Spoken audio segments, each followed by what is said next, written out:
Good afternoon.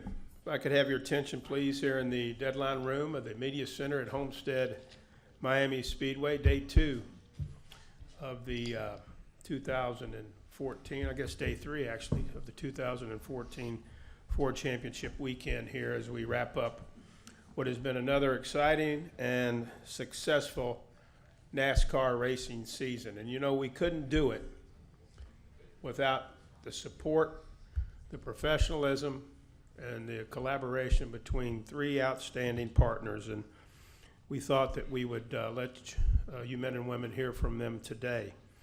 You know, we're blessed in NASCAR to have 3 outstanding manufacturers in our sport. And for the first time ever, Chevrolet, Ford, and Toyota are in legitimate contention for a NASCAR Sprint Cup Series Driver Championship heading into the season finale here tomorrow at Homestead Miami Speedway. Congratulations to all 3, and we wish all 3 of you the very, very best of luck. You know, these 3 manufacturers are not only competitors, they are world-class marketers with a 360-degree activation, 365 days a year, and they do an excellent job. They're also excellent partners with NASCAR, and the historic collaboration that we saw with NASCAR in developing and launching the Gen 6 car in the Sprint Cup Series helped enhance manufacturer identity and fan affinity. Today, we are honored to be joined by representatives from our 3 manufacturers. Jamie Allison is Director of Ford Racing. Welcome, Jamie. Thank you, Gary. Jim Campbell is U.S. Vice President, Performance Vehicles and Motorsports. Welcome, Jim. Thank you. And David Wilson is President and General Manager of Toyota Racing Development USA. Welcome, David. Thanks, Gary. We appreciate your participation today and congratulations on what has already been an outstanding season. Jamie, I'm going to start with you first. This is branded as Ford Championship Weekend here at Homestead Miami Speedway. Just how significant is that, and how cool would it be to have your Ford driver, Joey Logano, win the 2014 NASCAR Sprint Cup Series Championship? Thank you, Gary. Before I start, I'd like to acknowledge a member of the Ford family, the godfather of Ford racing, Mr. Edsel Ford, who's sitting over there. Mr. Ford, thank you for being here. Indeed, here we are at Ford Championship Weekend, and that would be an exclamation point to have us celebrate a Ford champion. But the road to Ford Championship Weekend is well-traveled and hard-earned between all the competitors. Us at Ford Motor Company, we are capping off a phenomenal season with 14 wins, the most since 2005, accomplished by involvement by all of our teams. And here we are at the capper with the most exciting form of chase to be potentially celebrated here at Ford Championship Weekend. So indeed, it would be an exclamation point.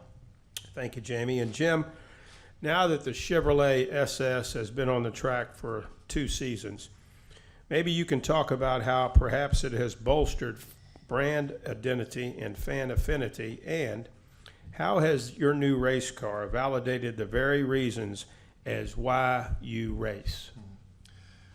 Well, it's been great to have the Chevrolet SS on the track here for the last couple of years. The whole development of the Gen 6 was done with NASCAR and the 3 OEMs here, plus Dodge at the time.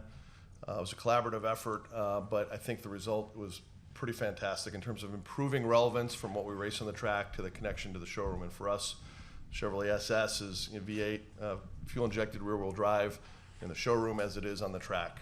V8 fuel-injected rear-wheel drive.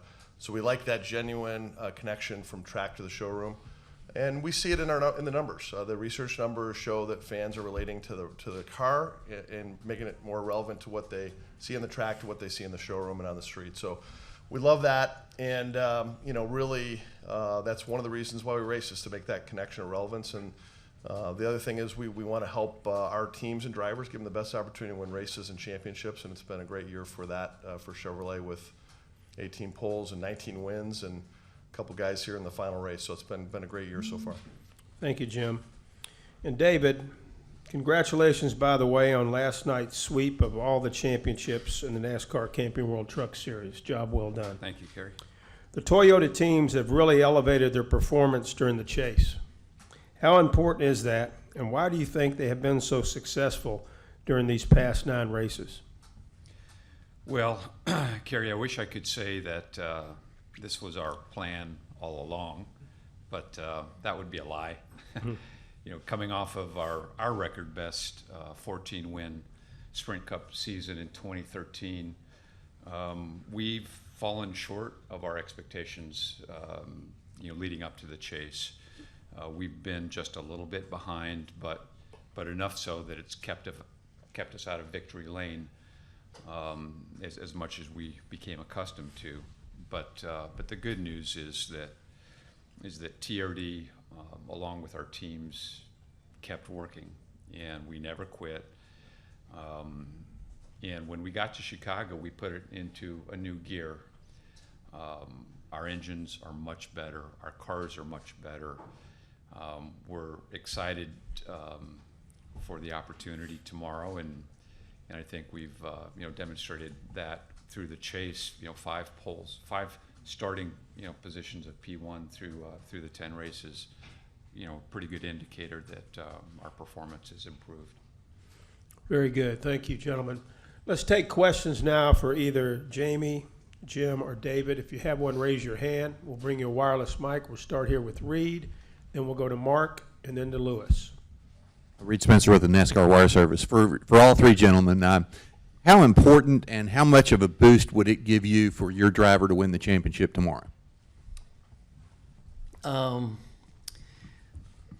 Like I said, it would be an exclamation point, but let me just give you some metrics on what's going on this year with the success we've had on the track. Well, first of all, social media is increasingly the metrics by which everybody measures engagement. And we started the year with 800,000 fans, followers on Facebook. We had 2.6 million followers on Facebook. We do a lot of activations on the track. We generate a lot of leads for our dealers. We have generated 570,000 leads yet this year, up 60% from a year ago. We track sales matched to leads generated from on-track activation, and our sales are up 90% versus a year ago. These are gigantic swings in engagement, gigantic swings in fan affinity, and it translates all the way down from awareness down to consideration to shopping to intention to buy. So success on the track translates into indeed fan consideration and purchase intention. At the end of the day, we are here because our fans are fans of Ford, and what we race on the track, increasingly with relevance to what's being shown in the showroom, as well as within people's driveway, there's that direct correlation. And whoever said win on Sunday, sell on Monday, he's absolutely true, because we're seeing it in the evidence of the data that we have. Jim? Yep. For Chevrolet, you know, that's one of our goals every year, is to help our teams win a drivers' championship, and collectively giving our teams the best opportunity to win enough races for us to win the manufacturers' championship. So we have 2 opportunities out of the 4 tomorrow, and if you look over the past number of years, we've had about 8 of the last 9 drivers' champions have been Chevrolet drivers, and we do see a lift in opinion. And when you get a lift of an opinion on a brand, great things happen. Customers put you on their shopping list more quickly. It's a fact. So that's big. And then on top of that, we start 6 drivers in the race tomorrow, which we're optimistic we'll do. With the green flag, Chevrolet will wrap up its 38th Manufacturers Championship. So the combination's powerful, and customers put you on their shopping list more quickly. The other thing we do all season long, whether it's in midways or it's online in the social space, we're interfacing with our fans and prospective fans, our customers, prospective customers. And when we get a lead, we work that lead hard all the way to a point where we sell a car, truck, or part. And that's what our focus is at, you know, the lower end of the funnel, the purchase funnel, if you will. David? Well, for Toyota, it would simply be historic and unprecedented. We're still the new guys, so to speak, in the series. This is our you know, celebrating our 10th anniversary in NASCAR in their national series. We've won championships, multiple championships in the Camping World Truck Series, in the Nationwide Series. Cup, the Sprint Cup Series is that box hasn't been checked yet. So for Toyota, it would be huge. It would be significant, I think, for the sport. It would be huge for TRD. Certainly Toyota, our engagement model is a little bit different than my colleagues, and we have, I have 250 people that work their butts off, and they have for years and years, and so it'd be very emotional. Let's go over here to Mark Garrow for a question. Go ahead, Mark. Mark Garrow, PRN. This is for Jim. You sort of talked a bit about this a moment ago. A finish of 38th or better, basically start the race, and Chevrolet is one another manufacturer's championship. I think that's now 12 in a row. Just how big a deal is that among the three of you guys to have that kind of bragging right? Well, it's at the beginning of the year, as we set our objectives, that's one of the first objectives we put down, along with supporting our teams to win a driver's championship. The combination for us really caps off what we would say would be a successful season. One without the other is good, but both of them together is really the goal every single year, every single series. And so in Nationwide, Chase Elliott, last race obviously clinched the championship. If we start 15 Camaros today, we'll clinch the Nationwide Manufacturers Championship. So that would be an exciting thing to get both of those. But Cup, there's work to be done. But again, the combination together elevates the brand, and that's what you want to do. You want to improve the brand opinion, and think about the brands that you love. When you have a high opinion, what do? You keep them on your shopping list, and when you're in the market for that product or service, you put them on the shopping list and you shop them. So that's real important for us, and it's also, we love, Jamie's got a call coming in here. We also love, we just love racing. We love racing. It's part of our history and heritage for Chevrolet. It goes back to our co-founder, Louis Chevrolet. The guy was a racer. He was a car guy. He used, the racetrack as his proving ground. So here we are over 100 years later, and the focus is still the same. Focus on winning and then learning on the track. Let's go over here to Lewis. I believe you have a question. Then we'll go to Kenny Bruce and then to Seth. Louis Frank of Reuters. Your companies did an incredible job of agreeing on many issues with your cars when the Gen 6 came out. There's going to be some small modifications. Is there anything on your Christmas list for next year's car?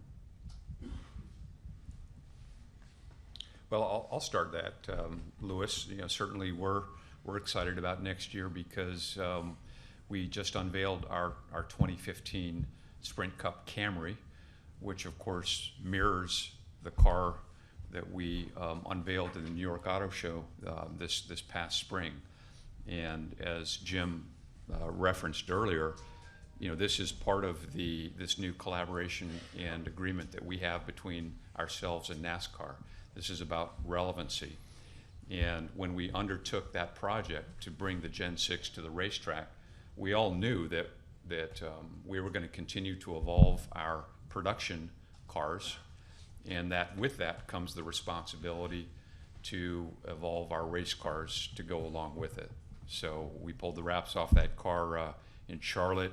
We've had it out to the racetrack a couple of times, and we'll be pacing the Daytona 500 next year with the 2015 Camry, and hopefully we'll have a Camry right behind it on the front row.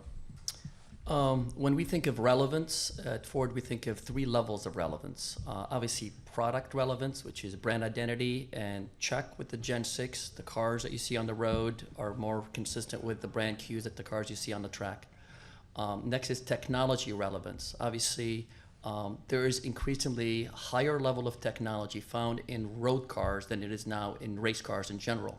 And obviously, the progression to fuel injection is one step. There's always additional consideration for added technology in the sport to bring more technology relevance that allows the company to support racing. I mean, we got to think back a little bit on this. We are a car company, and this is car racing, and the perfect intersection of those two. And when the engineers inside a large company like Ford Motor Company can come and support all the development that's taking place with our race teams. And when there's the technology gap, that puts a gap in the ability to support. And that's why bridging the gap on technology relevance is important. The last part is fan relevance. The chase format, the energy that you hear about the chase. NASCAR now, increasingly more so, has more fan relevance. You see, it's a sellout crowd here. It was a sellout crowd at Phoenix. There is just an energy around the sport, and when an energy exists in the sport, it lifts all boats. Obviously, we the manufacturers are on the beneficiary end of it, but more importantly, as a car manufacturer, as more people get excited about watching car racing, it lifts the consideration of our products. Yeah, I would just would echo what the guy said. I mean, when we went through the recession and kind of in 08, 09, we had a chance to sit down with NASCAR and just almost do a bit of a reset. And we laid out the three things we were looking for. We wanted to run on a biofuel mix. We wanted relevant technologies. We wanted the car we raced on the track to be relevant to what we sold in the showroom. And 11, 12, 13 was the sequence when they delivered. Biofuels in 11, fuel injection in 12, and then the Gen 6, in our case, Chevrolet SS in 13. And that quest goes on. We continue to be talking with NASCAR, all three of us, and the NASCAR team about relevance and what else can we do and what's next.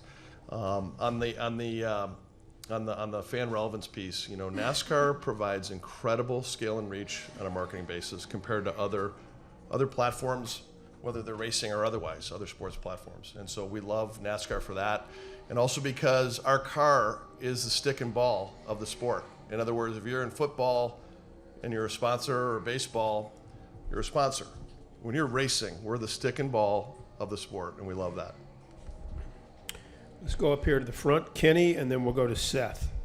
Kenny Bruce with NASCAR.com. Each of you gentlemen have someone in the championship, obviously, tomorrow. I don't know that it's possible, but with that being the case, have you been able to provide any additional either technological or engineering focus for those specific teams, or are you just proceeding as you would any other week? Obviously, every week, every day, every hour, there is constant stream and interface between our technical development team and our race teams. And it runs the gamut of testing, development, and increasingly more analytics. There are tendencies in the sport during the race that can be gleaned from mining data that could give a crew chief an opportunity to make a decision based on data rather than just simply on gut feel. The field of analytics is wide open. So really when you're coming down to the final race, from a hardware-wise, it's largely in the hands of the teams. But from terms of enabling decision-making on in-race situation, that's one scenario.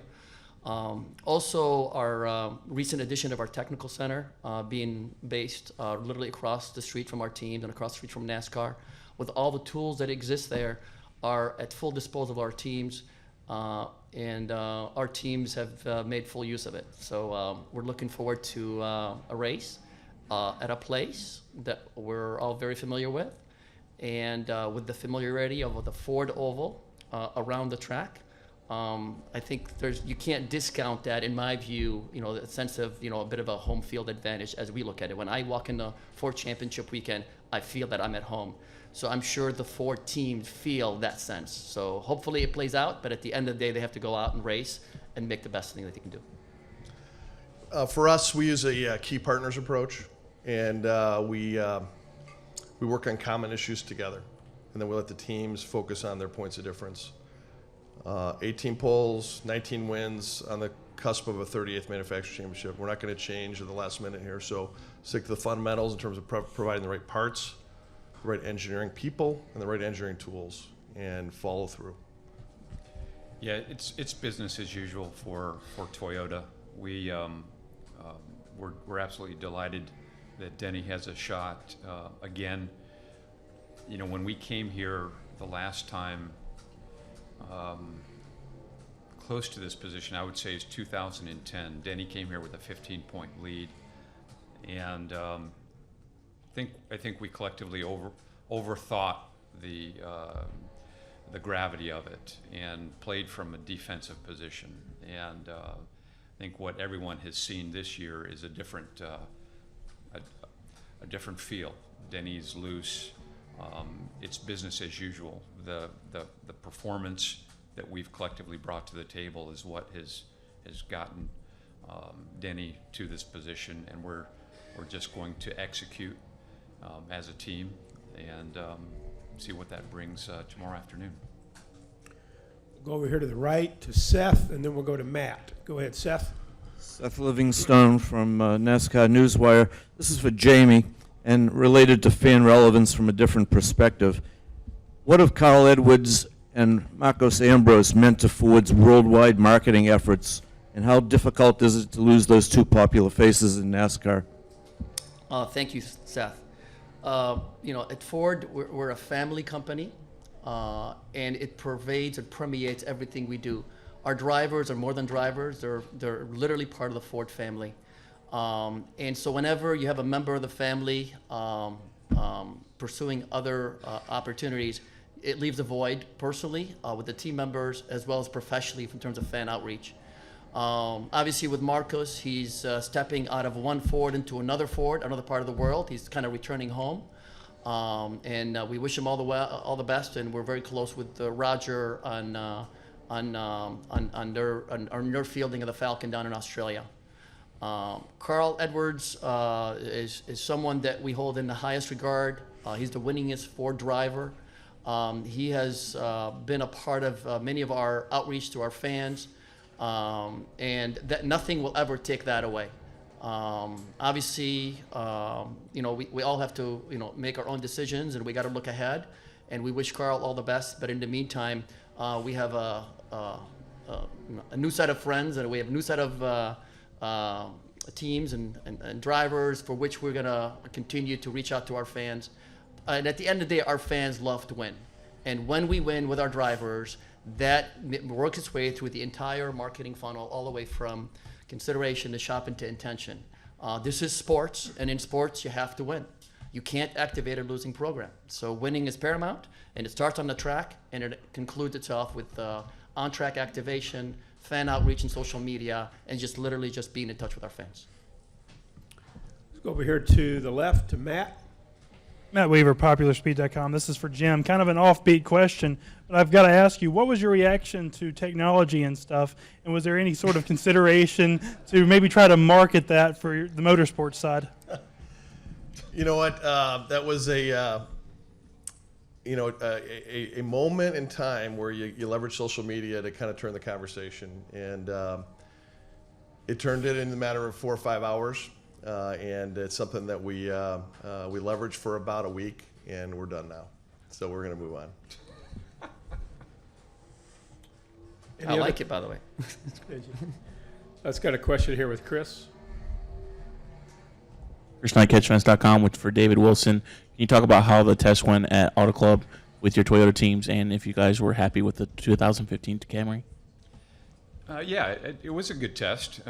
Certainly, it's just one data point. There were only 4 cars on the racetrack. This, I think we're all anxiously anticipating, how the new car with the different downforce and certainly a little bit less under the hood is going to react. I think we need a few more cars out on the racetrack to really figure that out. So we've got another test coming up after the banquet week, and then we'll put the cars on the racetrack in anger next year. Any additional questions?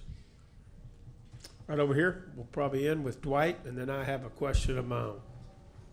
We'll pick your guys' brains here in a second. Dwight Drum, Racetake.com. If I could, for all three of the executives up there, when NASCAR announced the new format, did you expect the intensity that happened throughout the season, and did you expect that all three manufacturers would be among the final contenders? Well, when they announced a change, basically it's something I think that was on their mind for a while, and it was really to put the focus on winning versus points racing. They accomplished it. The whole focus and conversation turned to winning, and that was your ticket to the chase for the championship. So it was very exciting, and then to have the grid was equally exciting with obviously eliminating 4 drivers in the first 3 rounds. So it was very exciting, and I think people are still learning how it works, but I think they're learning very quickly, and the excitement, enthusiasm has been high. And when you do that, you keep the conversation about racing front and center versus other topics that are out there. So we like it. When we got into the chase, we had half the field in the first round, half in the second, 3 of 8 in the third, and now half in this 4th round. My preference would be for 4 for 4, but it didn't happen. Come on now, Jim. I wish. I don't know that we expected quite the level of intensity. That's what really has struck me, is how important every single race in the chase has become. It does have this real stick and ball playoff feel to it. You have your game 5s every couple 3 races, and we're on national news seemingly more often. So the gravity of this has just been fantastic.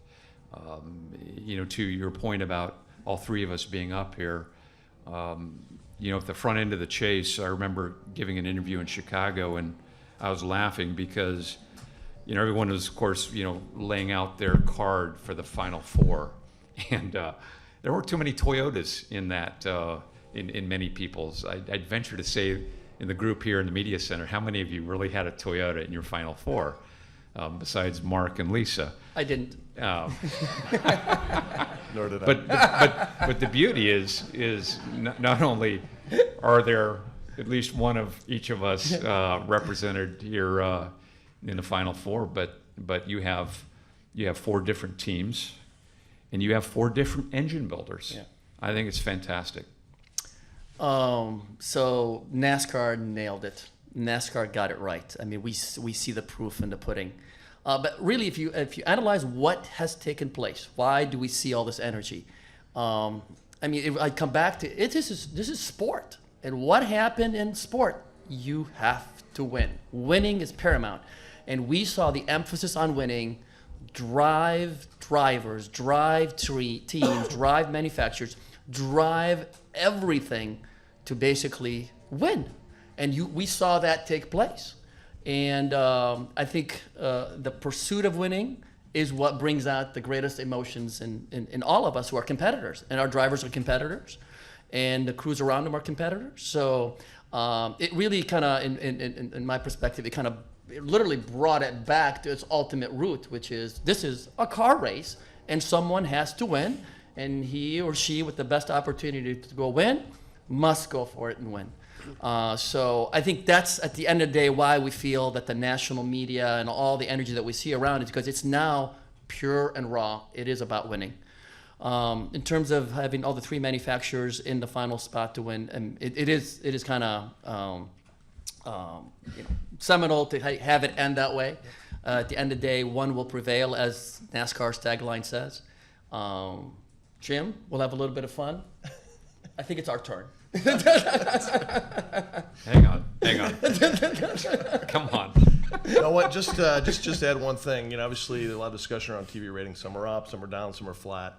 The other thing that's happening below the sight line, and many of you in this room get this because you're active in it, is all the social media discussion, especially at those transfer races at the end of the three races on the grid. The social media discussion that goes on and on. Morning, noon, night. Before the race, during, after. It's been fantastic, and that's opportunities for us as manufacturers to continue to interact with our customers and fans, and prospective customers and prospective fans. We actually have a couple more questions. You guys are so good. Let's go over here to Tom Jensen, and we'll go to Mike Vega, and then I might add something at the end. Go Hey ahead. guys, Tom Jensen from FoxSports.com. I hear all 3 of you talk about the importance of winning to your brand and how big it is. Do you think to be one of the Final 4 contestants, you should have to win a race? Yeah, what I would say to that, listen, winning and consistency are both important, and that's what you have here. You have guys that have won races, and that's how they got here.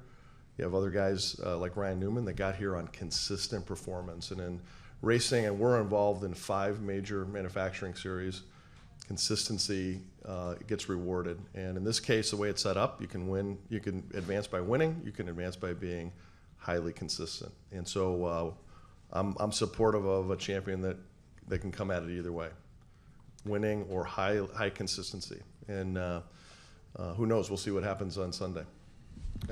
Yeah, the rules are the same for all the competitors, and every one of those drivers that will compete for this championship tomorrow earned their spot and the right to compete for that championship. I have to agree. I mean, you play with the rules, and the rules, every format ever conceived by NASCAR inevitably rewards consistency. So I think kudos to all the teams who play by the rules and achieve the rules outcome, and whether it's through consistency or through winning, as the rules are created. So if new rules come up around which removes one of those considerations, then we can have that conversation. In the meantime, the rules stay today, and the rewards consistency. And hats off to the team who took advantage of it. Go ahead, Mike Vega in the very back. Gentlemen, thank you for being here today, and just wanted to ask a quick question about the what this all boils down to. Really, is just the raw emotion of competition and how it kind of rises. Especially it gets ratcheted up in something like this. But to see you all interact with each other is interesting because it's juxtaposed with the interaction that your drivers had on Wednesday. Do you look at that and try and gauge, how the race might come out for them or for you and for your teams? Because I know that, you've invested so much in terms of resources and technology, but at the end of it, it's going to be the human element that will have to, determine the outcome. And you try and gauge, the emotion of your driver when you see, Kevin Harvick kind of needling Joe Logano. What do you, derive from that? I would just say that it's three things. One, it's the human element of the driver, it's the human element of the teamwork, and it's the technology, the reliability, performance, and durability of the machine. It's both of those. So for us, we're as focused on the driver, the team, and the car and the engine, and they all have to come together at the right moment to win a championship. And so that's what we're focused on with the two guys that are in the chase here in the championship run from Chevy. There used to be this cartoon back in the 60s about it was a wolf, Warner Brothers, I think, a wolf and a sheepdog, and they would start their day every day and say hello, and then they'd punch the clock, and then they'd go and try and tear each other's throat out. Over the past few seasons, the three of us have gotten to know each other, and we have a very respectful, courteous relationship. I enjoy competing against these two guys up here. But when the flag drops on Sunday, that's our, we're punching our clock and it's time to go to work. But the neat thing, truly, as evidenced by the Gen 6 car, as evidenced by the rules that are coming out next year, is we are, while we're competitors on the racetrack, we're competitors in the showroom. Basically, we're here for the same reasons, and we share those values, and we're able to work together along with NASCAR to help continue to make this sport better, and that's something to be proud of. Completely agree. I'll just echo some of those themes. We as manufacturers are in it for the identical reasons. We're bonded by a common cause to leverage and participate in the sport. We are car companies. This is car racing. This is a platform for us to showcase our products and to tell the world about our products and our brands. So that's our common bond. You talk about athletes and their emotions. Athletes are there to compete and win. And obviously, really kudos to NASCAR because this is a place where you can indeed compete at the highest level and yet allows for the raw emotion to come out. It's personalities what people want to follow. And so, the scale of NASCAR and the reach of NASCAR and the participation of NASCAR to us delivers on our objectives. And it's all because of this confluence of all these factors. The fact that the drivers can compete, yet their personalities can come through, and the fact that the manufacturers can collaborate, and yet at the end, we want to compete and make sure that our brands succeed. Gentlemen, before you leave, you each have an opportunity to win the NASCAR Sprint Cup Series championship tomorrow. And as each of you have at least one driver competing for the crown. If you would, just take a few seconds, and David, I'll start with you. What makes Denny Hamlin a special driver, and why do you think he can be in victory lane tomorrow or win the championship? Well, Denny is a special driver. Denny thinks a lot, and he's been here before, and I think that really helps him. We've been, as a manufacturer, we've been the bridesmaid 3 out of the past 4 years, and Denny's had a second place finish. Clint Boyer's had a second place finish. Then, of course, last year Matt Kenza. But Denny is comfortable. He's confident, quietly confident, I would say. And the fact that he has won here twice in the past 5 years, that he's the reigning Homestead champion, I think gives him just what he needs to do the job Sunday. Jim, you have 2 drivers in, obviously, Kevin Harvick and Ryan Newman. Maybe just talk briefly about those 2 and why you think they're special and how they got here. Yeah. Well, Ryan Newman just keeps coming. He keeps getting stronger race after race, and that team is just gotten in a great rhythm and stronger every single race. So I think that they have momentum because of that. Now, they haven't won a race yet, but they are charging. I think with Kevin Harvick, he's focused, he's mentally tough, and he's a leader from the cockpit of the car. And when I think about the last time Stuart Haas won the championship with Tony in 11, Tony had a lot of those same attributes: focused, mentally tough, and he led from the cockpit. And so we'll see where these 2 guys net out. The competition's tough; anything can happen, and we expect there's going to be some curveballs and surprises, and how the teams react. Staying focused, calm, and the guys leading from the cockpit from the team with the team is going to have the best chance to win. And Jamie, how about Joey Logano? What makes him special? When you start the conversation about Joey Logano, this is a sport of teams. You got to put it in context. It's Joey, it's Todd, it's Penske, it's Ford. When you put that ensemble together, this season has been an absolute standout season, with 5 wins for Joey, 6 wins for Brad, 11 wins with Team Penske, starting on the front rows as many times as they've done all season long. And now with Joey here at the final race, laser focused. I mean, Joey Logano, when he came into the sport, was billed as a phenom. And indeed, he is the phenom. He's got the talent, and with the team around him, I think he's very poised to succeed. He is driven, and the goal is in sight, and we expect he will succeed. Gentlemen, I can't thank you enough, Jamie, Jim, and David, for a great season already, and all the support and just being great partners to NASCAR. And thank you for being here today, and good luck the rest of this weekend. Thanks for having us. Thank you. Thanks, guys. Thank you. Good luck, buddy.